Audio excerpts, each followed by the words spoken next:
Grand Angle. Merci d'avoir choisi d'écouter Grand Angle Psycho, le podcast qui nous amène à changer nos modes de pensée. Avoir des buts, des objectifs dans la vie, c'est bien. Les rendre réalisables, c'est mieux.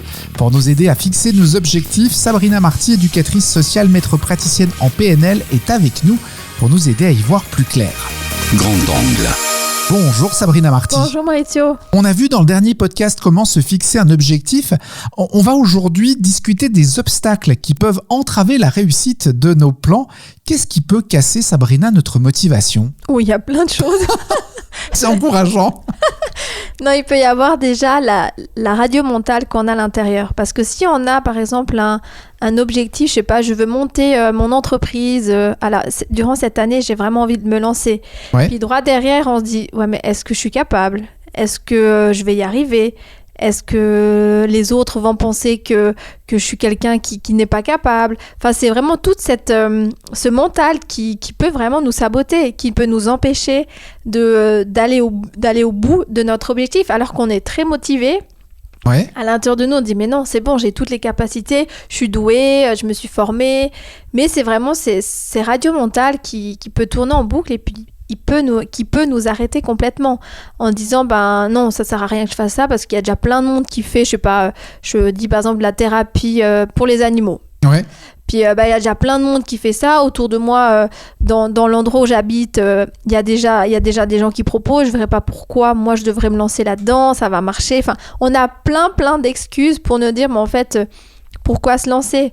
Mais au final, ce qu'il y a derrière, c'est la peur. La peur de ne pas réussir, la peur aussi du regard de l'autre, parce qu'est-ce que l'autre va penser si je travaille dans la banque et puis je me lance dans la thérapie pour les animaux, qu'est-ce que mes collègues vont penser, qu'est-ce que mes chefs, si d'un coup ils l'apprennent, enfin, il y a vraiment tout ce regard de l'autre, qu'est-ce que l'autre va penser, puis est-ce que je suis vraiment capable ? Enfin, ouais. Donc c'est vrai que c'est beaucoup de choses qui peuvent nous freiner parce que des idées on en a tous, des projets on en a tous, on peut même regarder... Chez les enfants, ils ont toujours plein d'idées. Puis c'est nous, des fois, en tant qu'adultes. Oui, mais concrètement, comment tu vas faire ? Puis si ça marche pas ? Et puis du coup, on peut saboter un rêve hyper vite Oui. avec nos phrases qui sont pertinentes. Mais des fois, ça casse, en fait, la motivation. Et puis, on a aussi les peurs des gens à l'extérieur qui disent « Oui, mais tu vas quand même pas te lancer parce que financièrement, tu vas faire comment ? Puis tu vas pas retirer ton deuxième pilier parce que quand même, quand tu iras à la retraite, et puis si tu te lances, puis ta famille, ils vont faire comment ? Enfin, c'est toutes ces peurs que les autres gens ont, puis finalement, ça va réveiller nos propres peurs, parce que des fois, on y pense, puis on dit, mais non, on va trouver une solution. Puis paf, il y a quelqu'un qui arrive avec ses peurs, et puis ça peut vraiment nous ébranler. Donc, c'est pas évident à revenir à l'intérieur et d'aller nourrir, justement, comme on disait la semaine passée, le sens de pourquoi je le fais. Ouais. Puis finalement, d'aller contrecarrer ces pensées qui peuvent vraiment nous saboter. Donc il y a ça, et puis c'est aussi l'espace entre je suis là actuellement et si l'objectif il est dans longtemps, ça peut vraiment casser notre motivation. Donc c'est quelle est la prochaine étape, quel est le pas suivant, puis le suivant, de vraiment fractionner en fait son objectif pour qu'on voit qu'on marche dans cette direction. Se faire un plan, en fait, hein, c'est ça ? Exactement. Par exemple, si on reprend l'exemple de la thérapie, ok, la première étape, qu'est-ce que je fais ? Et puis des fois, c'est difficile de se rendre compte. Donc, on peut partir de l'objectif et revenir en arrière. Ça veut dire, le jour, je sais pas, le 1er décembre 2022, j'ouvre mon cabinet de thérapie pour les animaux. Ok, avant, qu'est-ce que je fais ? Juste avant, qu'est-ce que je fais ? Enfin, Ouais. tu vois, c'est au lieu de partir de maintenant vers l'objectif, on part de l'inverse. Ça nous permet en fait de fractionner de notre objectif jusqu'à aujourd'hui. Donc ça nous permet de dire pendant les 2 prochaines semaines, je vais peut-être réfléchir au concept, qu'est-ce que je vais faire. Ensuite, je vais réfléchir peut-être à mon logo, c'est donner vie petit à petit. C'est vraiment ok, j'ai décidé d'aller dans ce chemin-là et je commence à marcher sur ce chemin-là. Je suis pas juste assis à le contempler. C'est ça. Puis de me dire, oh là là, je vois le temps qui avance, j'ai pas bougé. C'est quotidiennement, qu'est-ce que je fais pour avancer vers mon objectif. Ouais. Ça peut être de se sentir mieux dans sa peau, ça peut être de renouer peut-être avec ma famille. Enfin, il y a plein de choses, on a plein d'idées, de projets. Et à chaque fois, il faut se mettre des échelons, hein, de se dire mais comment arriver jusque-là. Et c'est valable pour toutes les situations. C'est valable pour tout, oui. Voilà, se remettre en relation par exemple avec sa famille. Je prends ce dernier exemple que tu viens de donner. Oui. Ça peut aussi être, ok, est-ce que je commence peut-être déjà par envoyer un SMS? Ouais, mais Oui. qu'est-ce que je vais dire dans ce SMS? Alors je le prépare et je l'envoie la semaine prochaine et Oui, ainsi oui. de suite. C'est vraiment y aller par étapes. Oui, puis par exemple, si je dois reprendre contact avec ma famille, c'est est-ce que je vais y arriver là pour l'instant, ou est-ce que je suis tellement énervée, ou là j'ai peut-être besoin d'aller voir quelqu'un pour calmer, donc c'est encore anticipé, ok, je vais faire ça pour me sentir mieux, parce que je sais pas, j'ai peut-être pas vu mon papa depuis 15 ans et puis Ouais. j'ai envie de reprendre contact, bah, c'est de préparer ça en termes personnels aussi. Ouais. Donc du moment qu'on a le pas, puis on dit ok, ma prochaine étape, c'est ça. Après, c'est une autre. Donc, c'est pour un peu contrecarrer vraiment ces obstacles. Dire, mais voilà, je fais pas le saut de l'ange et puis j'y vais. Et puis on verra. Parce que des fois, la chute, elle peut être douloureuse. Bien sûr. Donc, c'est déjà un petit peu ces obstacles-là. Et puis aussi, c'est les croyances aussi. Ce qu'on disait avant, le mental qui s'emballe, pour moi, c'est aussi les croyances. On a tous des croyances qui vont nous tirer vers le haut, puis des croyances qui nous tirent vers le bas. On appelle les croyances finalement aidantes ou limitantes. Donc c'est vrai que c'est vraiment ce côté-là que c'est important d'aller prendre conscience. Est-ce que je mérite de réussir ? Est-ce que je mérite le bonheur ? Est-ce que je mérite... J'ai plus d'autres exemples. Ouais, mais bien sûr. Est-ce que je mérite de réussir, tout simplement ? Oui, oui. Et puis qu'est-ce qui se passe si je réussis ? Ça peut être après par rapport aux loyautés familiales. Par exemple, toute ma famille, ils ont décidé de se lancer en tant qu'indépendant et puis il n'y en a pas un qui a réussi. Au bout d'un moment, il y a eu de l'échec, des faillites. Et puis moi, si je me lance et je réussis, qu'est-ce qui se passe vis-à-vis des loyautés familiales ? Est-ce que j'ai le droit, moi, de réussir alors que toute ma famille, ils ont pas réussi ? Ouais. Donc ça pose vraiment beaucoup de questions et puis on parlait justement des résolutions comme ça, mais on se rend compte derrière, il y a tout un monde et il y a plein de croyances, il y a plein de peurs, il y a plein de choses qui peuvent nous entraver et puis c'est important d'aller les chercher, d'aller comprendre qu'est-ce qui se passe parce que ça peut vraiment nous saboter pour des petits projets comme pour des grands. Oui, alors, et tu parlais du banquier tout à l'heure qui veut devenir thérapeute pour les animaux. Là aussi, il y a comment les gens vont le percevoir. Il était banquier, habillé en costume, il travaillait dans une grande banque, il gérait de l'argent. Et puis, à partir de la fin de l'année, il va s'occuper de rendre les animaux en meilleure santé.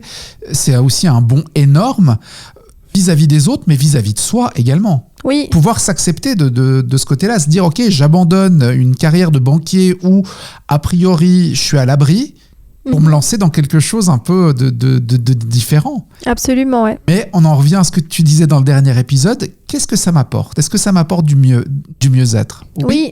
Ouais. Puis c'est aussi d'être... des obstacles qu'on peut rencontrer, c'est d'être en incohérence avec soi-même.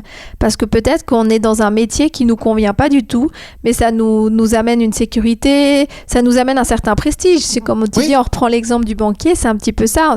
On a un certain prestige, que ça donne bien d'être en Suisse, de travailler dans une banque. Ouais. Et puis au final, est-ce que je me sens bien ? Est-ce que je suis heureux ? Est-ce que je m'épanouis ? Parce que du coup, ça peut être compliqué à un moment donné. Et c'est justement ces obstacles, c'est des fois de dire, voilà, j'ai un projet qui me tient à cœur, qui me fait vibrer, que j'ai envie, et puis il y a ma vie. Et des fois, l'espace entre les deux, il est tellement important qu'on dit, mais est-ce que je vais réussir à écouter mon cœur ? Est-ce que je suis capable de renoncer à toutes mes études pour aller dans un autre chemin ? Enfin, ça relève aussi d'autres questions et c'est pour ça que des fois, c'est important peut-être d'être accompagné parce qu'on fait tellement un virage à 180 degrés que si on n'est peut-être pas accompagné, soutenu, ça peut être compliqué parce que du coup, on lâche quelque chose que extérieur, ça paraît tout parfait. Ouais. Pour être davantage à l'écoute de son ressenti, d'être aligné avec qui je suis, qu'est-ce qui me fait vibrer, qu'est-ce qui m'anime. Parce qu'à un moment donné, si on ne s'écoute pas, il y a une cassure parce qu'on ne peut pas aller à l'encontre en fait, de qui nous sommes. À un moment donné, ça va coincer. Et puis c'est vrai que là on est parti sur des objectifs beaucoup plus grands, mais c'est important de pouvoir faire en quoi moi quotidiennement je vais dans le chemin pour répondre à mon objectif. Bien sûr, alors effectivement, tu l'as dit, on est allé très loin, on est parti dans tout à coup devenir thérapeute pour animaux alors qu'on est banquier. L'objectif, la résolution de début d'année, ça peut être de typiquement arrêter de fumer. Là aussi, on peut planifier, passer au-delà de nos peurs qui sont de dire j'y arriverai pas, comment je vais faire quand je vais être nerveux, j'ai besoin de ma clope de quand ça va pas. Se faire aider, tu l'as dit Sabrina, ça peut être une solution, voire peut-être un thérapeute, voir quelqu'un qui peut nous aider à arrêter de fumer, il y a de l'hypnose, il y a plein de solutions. Puis là aussi, peut-être se fixer également des objectifs, peut-être ne pas arrêter complètement tout de suite, et se dire, ok, plutôt que 2 paquets par jour, j'essaie d'aller à 1 peut-être, et puis l'objectif, c'est qu'au 31 décembre 2022, je ne fume plus. Absolument, oui. Voilà. Il y a toute cette notion aussi d'écologie. En fait, c'est qu'est-ce que ça me coûte et qu'est-ce que ça va coûter en termes d'énergie aussi autour de moi. Si par exemple, comme tu dis, je décide d'arrêter de fumer et du jour au lendemain, je m'arrête, j'ai plus de cigarettes alors que je fumais 2 paquets, peut-être que je vais être insupportable. Du coup, ça va être compliqué pour mon entourage, peut-être pour moi, parce que du jour au lendemain, c'est quand même des réducteurs de tension, parce qu'on a tous des tensions à l'intérieur, et puis des fois on dit non mais c'est bon, là j'en peux plus, il faut que j'aille fumer une clope. Ça permet c'est une manière finalement de réduire les tensions à l'intérieur de nous. Et des habitudes qui sont mises en place. Mais si du coup on dit du jour au lendemain j'arrête, mais ça peut créer des tensions énormes à l'intérieur de soi, à l'intérieur justement de la famille, avec les collègues peut-être. Donc finalement je dis cette notion d'écologie, c'est est-ce que c'est vraiment écologique pour moi en ce moment? Est-ce que comme tu dis, c'est peut-être pas mieux d'aller petit à petit? Des fois, on a envie de dire non, mais c'est bon, là, j'en peux plus, j'arrête. Mais est-ce que j'ai l'énergie? Est-ce que j'ai l'énergie de livrer cette bataille? Est-ce que je suis peut-être épuisée et du coup, j'arrive plus et j'ai besoin d'avoir peut-être plus de temps pour y arriver? Ça veut pas dire que je suis moins bien que quelqu'un qui arrête du jour au lendemain, c'est que je suis à l'écoute de ce que moi, j'ai besoin. Et que nous sommes tous différents. Et que nous sommes tous différents avec des besoins et des énergies qui sont différentes. Parce que, comme je disais avant, on sort de notre zone de confort, c'est pas toujours très confortable et très agréable et ça nous demande forcément de l'énergie. Donc si on est déjà à moins 1000 au niveau de l'énergie, ça va être pas possible et puis on va se mettre d'avance en fait en échec. Et du coup on va dire mais en fait ça sert à rien parce que je vais pas réussir à arrêter de fumer. Donc c'est de voir est-ce que c'est le bon moment pour le faire? Est-ce que j'ai peut-être pas besoin d'être accompagnée? Est-ce que c'est maintenant ou c'est plus tard? Quelles sont les ressources aussi que je peux mettre en place? Est-ce que ça peut être du soutien au niveau de ma famille? Est-ce que ça peut être de se mettre pour arrêter de fumer, par exemple, avec quelqu'un qui veut aussi arrêter de fumer? S'entraider. Se mettre ensemble. Donc, c'est quelles ressources je peux mettre en place pour y arriver? Et c'est d'augmenter son niveau de compétence, de vraiment, j'ai tout ce qu'il faut pour faire. Je me suis écoutée dans le sens que c'est le bon moment, j'ai de l'énergie, et puis maintenant, je vais pouvoir le mettre en place. Alors, on l'a compris en t'écoutant, Sabrina, il faut nourrir notre objectif, le nourrir au quotidien. C'est ce dont nous parlerons dans le prochain épisode de Grand Angle Psycho. Vous n'oubliez pas de vous abonner, comme ça vous ne ratez aucun épisode. Merci Sabrina. Merci, bonne journée.